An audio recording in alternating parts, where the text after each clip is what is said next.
Welcome back to the channel, everybody. So we have some XRP news today. We have some U.S. debt news today. We have some depression news today. U.S. economic depression. Apparently, an expert speaks on that. Oh my goodness! Another executive of a bank is in big trouble again. Can you believe how much trouble has been coming out the last few weeks on these banks? And we'll end off with a little bit of Bitcoin news today. All right. So now, this first article is titled, "Whale's Buying Spree Continues Ahead of SEC Filing on April the 29th. So it begins as such. It says the whales are buying massive amounts of XRP ahead of the U.S. Securities and Exchange Commission deadline, despite a price dip in the broader market, which I'm going to assume is being balanced out with a lot of selling also. It says the XRP price has once again gained traction from investors today, amid a decline of over 2% in its price. However, amid the decreasing prices, the whales seem to be taking the opportunity to buy the dip. They always do, as witnessed by the latest series of transactions. Simultaneously, the massive buying by the XRP whales also comes ahead of the SEC's deadline to file their reply on April 29th, sparking speculations in the broader cryptocurrency market. It says, according to the on-chain data tracking platform Whale Alert, whales have purchased nearly 75 million XRP from Binance, reflecting the increasing confidence of investors towards the crypto. For instance, the most recent transaction was conducted by an unknown whale, and then they go into a long address for the Whale wallet. It says the whale has purchased 24 million XRP, worth around $12.39 million from Binance. It says, and then they go into another whale wallet for 26 million XRP, worth $13 million, and one last one for 24.11 million XRP. It says, meanwhile, the whales seem to be regaining confidence in the XRP crypto ahead of the major anticipated development in the Ripple versus SEC lawsuit next week. For instance, yesterday, also two whales accumulated around 46 million XRP from Binance. Interesting activity lately. I will say that. With the first three, I was just like, we've seen that before. But now, whoa, these two additional ones, that's huge. All right. Indicating that traders are shifting their focus toward the crypto where there's something going on. Listen, to be realistic, when you're buying that much XRP, when it goes up a little bit, you're going to make a lot of money. It's on they're buying it on a dip. So when it goes up a little bit, they're going to make a lot of money, right? That doesn't necessarily mean that there's going to be a massive explosion just yet. Like, once again, I'm one of those people where I feel like once the case is over, you get real catalysts, then an explosion in XRP is possible, not guaranteed, is possible, right? You have that, or when Bitcoin goes nuclear, that's another catalyst. We have a few catalysts, but none of that has happened just yet. So I'm just looking at this and saying to myself, I believe they're buying it on a dip. And once again, with that much XRP, they'll make some respectable gains when it goes up again, and it will go up again. All of crypto will go up again. So it's just a matter of time. And I think that this is just positioning for that. That's how I feel about that. So now let's move on here to a second article. All right. And this is one of those fun articles. So now this article is titled, XRP price prediction. Analyst says prepare for 700% jump to $4. Here's when. Somebody's bold to actually put a date out there if that's what they're going to do. Oh, it's EGRAG. Okay, shout out to EGRAG. All right.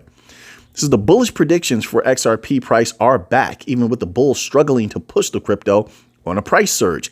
EGRAG, a cryptocurrency expert, has made one of these positive forecasts. Let me say this before people jump in the comment section. I know there's people that have told me they don't like EGRAG. I understand that.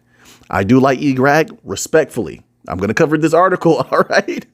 Okay. All right. All right. So we agree to disagree. Okay. It says EGRAG, a cryptocurrency expert, has made one of these positive forecasts. And it doesn't mean you have to believe what's written in the article. You don't have to. It's just an article, which is that there will be a price spike of tremendous magnitude. According to the analysts, recent posts on social media, XRP could reach the $4 price level over the long term. Long term, you can make a lot of predictions. Long term, given the catalyst You have to have catalysts. You got to have the partnership, utility kick in or something. Bitcoin go nuclear. Something has to happen, because we've seen that if you leave it to retail, that's not going to happen, right? If it was, it would have happened already. So there has to be some activity that pushes the price there. Something, if you get big enough news. So for example, this case ends, and then Ripple, let's say Ripple is hiding up their sleeve some announcements for big banks that are just going to start up on XRP, using XRP, XRPL immediately after the case is done, right? And that leaks out, or that's released to the press. Boom, boom, boom. That's all it would take. That's all it would take. So now, but this is what I'm talking about. That's a serious catalyst. That's something I keep my ear open for. That's a serious catalyst. All right, it says here, XRP's price movement this year has largely left many of his fervent enthusiasts feeling disappointed. To each his own. I don't know why. I don't feel that way at all. I'm a long-term believer in XRP. I know what it takes. It hasn't even gotten a chance to run. It hasn't even gotten a chance to use this utility yet. So why would I feel anything? I don't. It hasn't gotten a chance to be used by the banks yet. Now, when the case is over, we'll get to see what it's really made of. We'll get to see if it can run or not. But it hasn't had a fair chance just yet. So why would I feel anything? But to each his own. Everybody's different. It says, particularly considering the fact that it is yet to reach the $1 mark. How could it? If it's being kneecapped, boom, boom, kneecapped by the SEC this entire time, how could it reach the $1 mark? And once again, XRP itself has clarity, but just with that alone, you'd have to have retail actually do something. Retail's not going to do anything with XRP. Too much FUD over the years on XRP. Too many people stepping away from XRP for retail to do anything. So the narrative is highly controlled by the media, period. So retail is not going to step and do that and do that. So then what else do you look towards? You look towards what XRP was built for. It's made, what did Ripple say itself? Not what did other people say. What did Ripple say itself? They said they wanted XRP to be like the bank's Bitcoin. What's the number one use case for XRP? To be used by banks. How many banks does Ripple have signed up? 300 banks, allegedly. So that's the other thing to look towards as something that can majorly move the price of XRP, period. I don't understand how you get around that.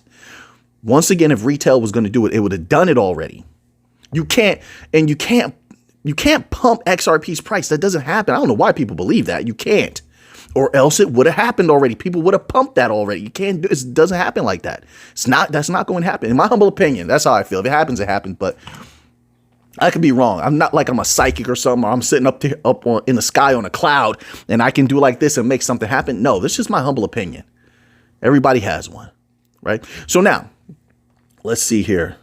Let's get to that $4, E-Greg. What are you talking about here? Hold on. Let me scroll down. It says the blue section is more of a narrow price trajectory. Talking about charts now, which suggests that XRP could reach $1.04 by June or July. That fast? I have to respectfully disagree. I'll take it if it goes there. If Bitcoin goes nuclear or something like that, sure, I'll take it. If it goes there, I'll take it. But right now, I just don't see a reason why it would do that at that time.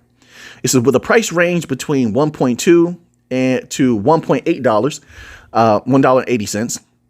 Meanwhile, the yellow section is a more bullish price trajectory. According to the analysts, XRP could reach the $4 price by June or July if it follows the yellow section of 2021's movement. All right. So like I said, I would need to see something solid as of yet. I'm super duper bullish on XRP, but once again, I need a catalyst first. I need something solid first. And charts, respectfully, charts don't do it for me. They just don't do it for me. They're fun to look at. Sure, they could be useful, but no, I need a partnership to pop off. I need a catalyst to pop off. I need Bitcoin to go nuclear. I need a bank to say, hey, we're going to use XRP. We need a big announcement, something, the case to be over. Any of those things is solid. And then I'm thinking, okay, where could it go now? Until then, I'm staying up to date on things. I'm watching, I'm researching, I'm trying to find if there's a new catalyst, or am I going to be more bullish? Are they working on something new? How's everything going on old partnerships? Like, there's so much to do while all of this is going on. So now let's move on here. And we have this article here. This article is titled, Expert Says U.S. Economy is in a Depression. I've been saying that for about 2 years now. Well, at the beginning, I was saying that we're going into one. Then we did go into one, in my humble opinion. When we hit a technical recession, that's when I thought we were in a light depression, if you remember me saying that in videos. And we're definitely deep into a light depression right now, in my humble opinion. All the signs are there. Even in the data, when you look at the M2 money supply, it hasn't done what it's doing now. It's consistently been doing this. It hasn't done what it's doing now since the Great Depression and all the other depressions. That should tell you everything you need to know. I don't know how people debate that. But it says, the U.S. economy is in depression as dollar strains. I don't know what the dollar is doing. I haven't checked the dollar chart in a long time. Not in a long time. In about a week, I haven't checked the dollar's chart. It says the BRICS Alliance. This is about BRICS. Okay. The BRICS Alliance has continued to embrace local currency promotion, as one expert has claimed the U.S. economy is in depression alongside its dollar struggles. Specifically, Rich Dad Poor Dad author Robert Kiyosaki stated his belief in the rather concerning state of the country's economy. Well, Mr. Kiyosaki, all the other experts and big money people say everything's great. Did you hear, who was it? Was it Jamie Dimon recently? I think it was in the past few days. They did an interview with Jamie Dimon, and Jamie Dimon was saying how the people still have money to spend. He said, I was listening to it.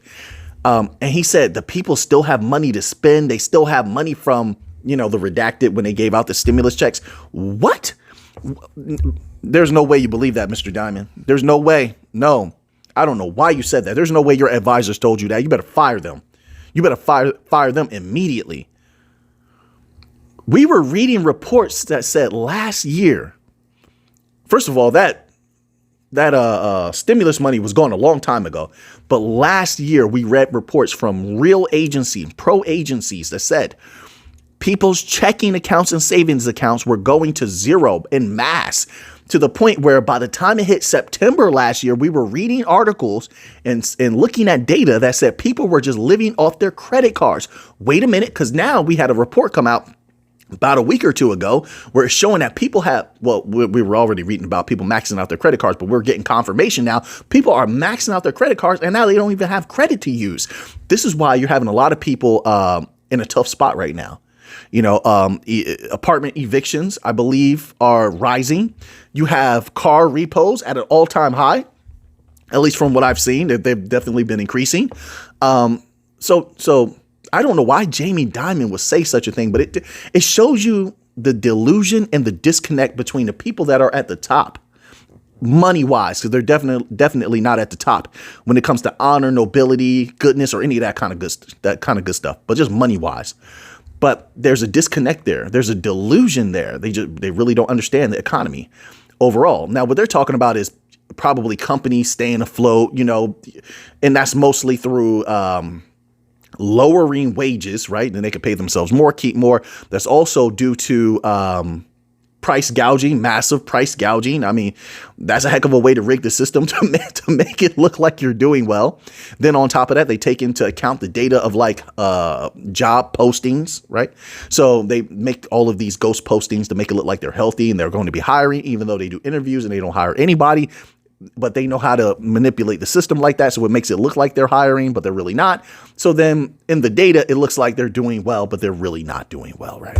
Okay, so now there's that.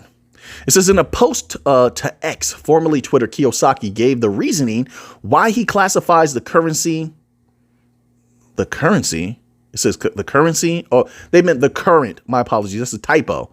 The current American economy as in a state of depression. Moreover, he noted that there is, quote, not going to be a soft landing, unquote. Yes, I said this last year, there wasn't going to be a soft landing. Now I'm seeing people from the Fed saying that there's probably not going to be a soft landing, even though there's conflicting verbiage coming out of the Fed. You have some saying soft landing, but this always happens. It's just like, for example, there's not everybody in the Fed agrees. You know what I mean? Like the St. Louis Fed might not agree with the people from the New York Fed. They might say different things. And I'll give you an example. Now, back when this was maybe about two and a half years ago, if you remember. So someone from the Fed came out and was talking about stable coins, and they were very positive about stable coins. And they were saying how the United States may not need to issue a CBDC because they could just use stable coins. That was one. But then other members of the Fed came out and said, no, we're not going to be doing a CBDC. And also on top of that, stable coins are not stable.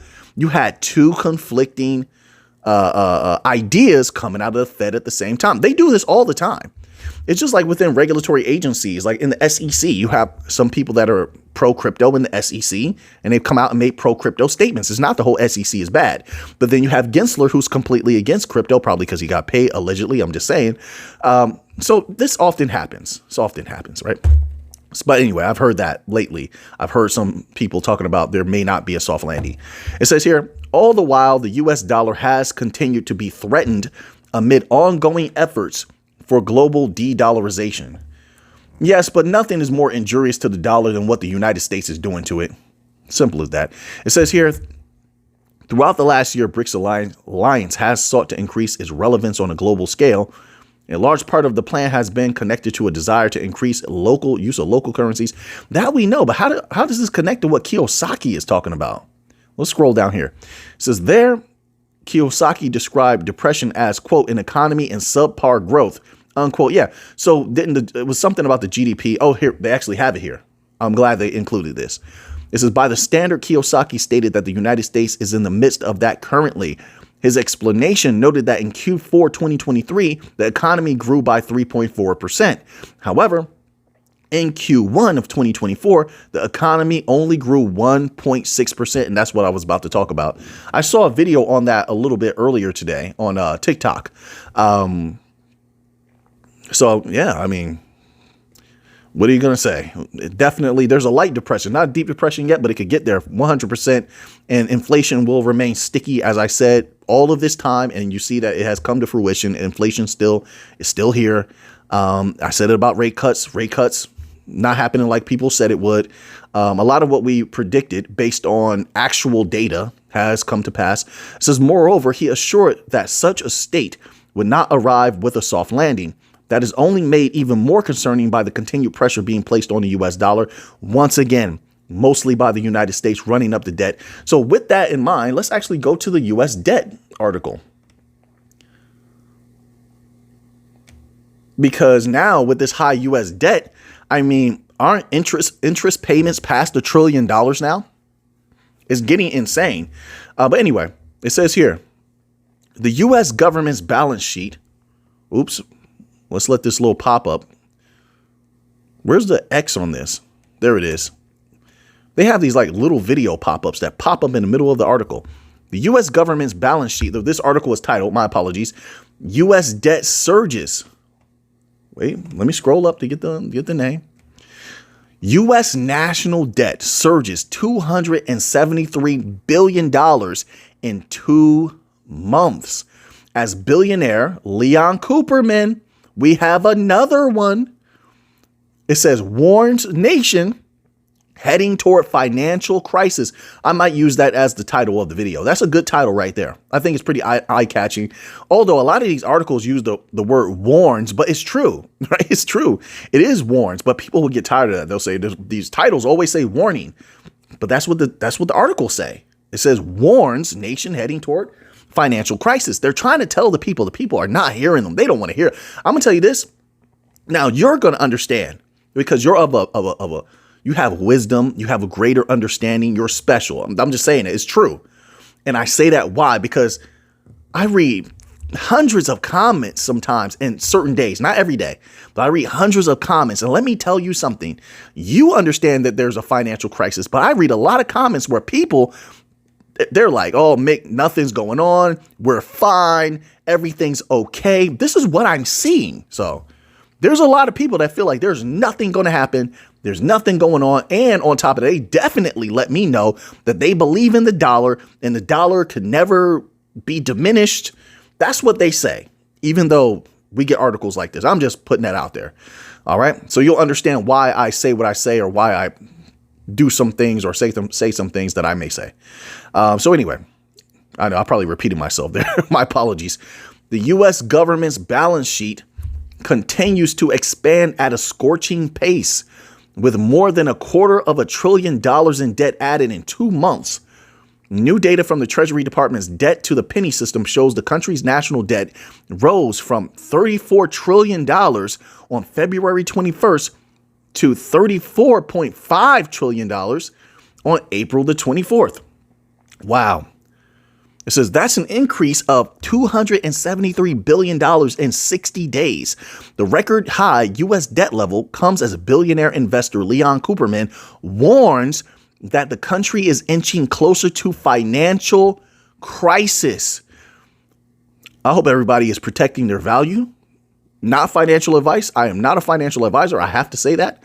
But I hope people are, this is not advice. I hope people are protecting their value and protecting themselves, protecting their family. Listen, I hope people are not spending excessively, and saving some of that. That's all I'll say. Let's keep going. According to the hedge fund manager, I don't want to see stuff happen to people. I just listen.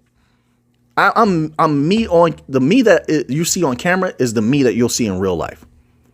No characters involved whatsoever. So I don't want to see things happen to people, period. I don't care if I know you in real life or we just talk through YouTube. It doesn't make a difference. I don't want to see good people. I know good people when I communicate with them. I don't want to see anything happen to you. I don't want to see you struggle. I'm just being real. I don't want to see you lose money. It is what it is. It says, according to the hedge fund manager, the country missed the opportunity to achieve financial sustainability when it largely set aside the recommendations of the Simpson-Bowles report. The report, which released in December 2010 during the Obama administration, sought to avert a potential financial cliff by cutting back on key government spending and raising revenue to put the, quote, national debt on a stable and downward path, unquote, which tells me 100% that they want this to occur. It says Cooperman on CNBC, quote, the debt situation, you're right, I'm concerned. We have a system of leadership in this country that devolved into a leadership crisis. On your program a number of months ago, you had Mitt Romney and Senator Joe Manchin. They basically endorsed the Simpson-Bowles report, which was about 8 or 9 years ago. The only problem is nothing we've done about the Simpson-Bowles report. And the problem is 3 times larger today. That's what's important to me. I don't care about all the politics or politicians. I don't care whatsoever. This is, but just my humble opinion. I'm not one of them political people. I don't like politicians. Just my humble opinion, to each his own. All right. It says here, I don't like fake authority figures. It says, but when you have no idea when the stuff hits the fan, if deficits don't matter, as some people insist, then I'm being too conservative. But deficits matter. I think they will ultimately. I think we're heading into a financial crisis in this country. What people got to understand is these types of individuals don't like to talk about this. And when they do speak about this, it's a problem. This is a billionaire. They could, it's a problem. All right. They don't like to talk about this type of thing at all.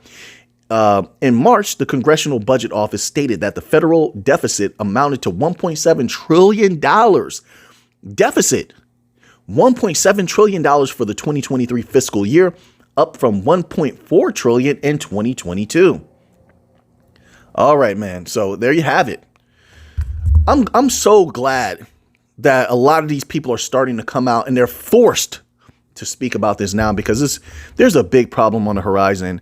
And I hope everybody's prepared. I've been preparing myself for a long time. I hope everyone's prepared. New financial system or not. Look, there's the aspect of it that's beneficial to the new financial system that's here. But then there's another aspect where people just simply need to be prepared so they can survive what's coming also. There's just an outright hope that good people are ready if anything were to happen. You already had the one bank go down. And like I said, it's not a joke. I don't know how many more articles I can show. According to them, there's 299 more banks. Are people actually checking to see if their bank is secure? if their bank is protected or in trouble? Are there people actually making phone calls? You see what I'm talking about? So people have to be careful. I hope people are being careful, not advice. So now let's see here. All right, so let's end off here with a little bit of Bitcoin news, just a little bit. So this article here is titled Depository Trust and Clearing Corporation says Bitcoin and crypto ETFs don't qualify as collateral for financial assets. I don't understand that reasoning whatsoever at all. I mean, value is value. What difference does it make? Look, all value is agreed upon value. We agree that the dollar has some value. We agree that gold has some value. Dollar is just fabric and paper. Gold is just a piece of metal out the ground. Really doesn't mean anything at all. Oh, it's rare. Yeah, but it's that rarity only matters to people who care. So then, like I said, it's agreed upon value. So Bitcoin, I don't see any different than that. If we all agree that Bitcoin is worth this and we took this value from $1 or we took this value from gold, $1 or in US dollars, $1 worth of gold, you take that value, you transfer it to Bitcoin. Really, all of them are just containers for value. What's the difference? Bitcoin is a container for value like everything else. So I disagree with that, but let's read this little tidbit. Does my thinking, does that make sense to you? I don't know. It says Depository Trust and Clearing Corporation has declared that exchange traded funds linked to Bitcoin or cryptocurrencies have no collateral value as investments. In an announcement, the DTCC, which provides clearing and settlement services to the financial markets in the U.S., says digital asset linked ETFs will be subject to a 100% quote haircut, unquote. No collateral, quote, no collateral value will be given for any ETF or other instrument vehicle that includes Bitcoin or any other cryptocurrency as an underlying investment. Hence, will be subject to a 100% haircut, unquote. I don't think the people care. And this is why it's so good that Bitcoin is untethered, unleashed, and people can make huge gains off of Bitcoin when it does go up, because that's all they're looking for. And it doesn't necessarily have to involve all of these other intermediaries and companies that do things like this to try to be injurious to the people. They're just kicking the people in the gut. They're kicking the companies in the gut that represent the people that could make them a lot of money. That's all they're trying to do, in my humble opinion. But let's keep going. It says, according to the announcement, the DTCC's new changes will be effective April 30th, 2024, and will presumably affect position values on the company's collateral monitor. After going into effect, the changes mean that entities cannot use Bitcoin or crypto-linked ETFs as collateral when applying for credit or financing through the DTCC, which all that means is they just have to come up with another mechanism where if they wanted to use the value that is within that Bitcoin or whatever other crypto, it can be transferred over near instantaneously. They can build that with blockchain or hash graph or something like that and transfer that value from Bitcoin or whatever other crypto linked ETFs into whatever other vehicle, and then use that to gain this particular benefit. That's all they have to do, really. It says in March, value is value. You can transfer it any way that you want right now, with crypto at least. It says in March, digital assets manager CoinShares said institutions poured new weekly record of $2.9 billion into crypto investment products, mostly driven by Bitcoin ETFs. On-chain analyst Willy Woo recently told his 1 million followers that daily inflows of capital being stored by the Bitcoin network, largely driven by ETFs, recently hit $2 billion per day. But we've heard that verbiage before. We know Bitcoin has done well. We know it's had some correction that we did call, and it happened. We said there was going to be a correction, and it happened. And in the future, just my humble opinion from what I see, Bitcoin is coiling up. It looks like a lot of consolidation happening, and it's coiling up to explode again, as Bitcoin usually does after the halving at some point in the next few months. We'll see. I don't have a crystal ball. I'm not Miss Cleo. You know, call me now to make a free read. I'm going to say that a lot. As many times as I think of Miss Cleo, I'm going to say something like that because it makes me laugh. But anyway, now that you have that information, what are you going to do with it? I know what I'm going to do with it. So until next time, everybody, let's get to the money.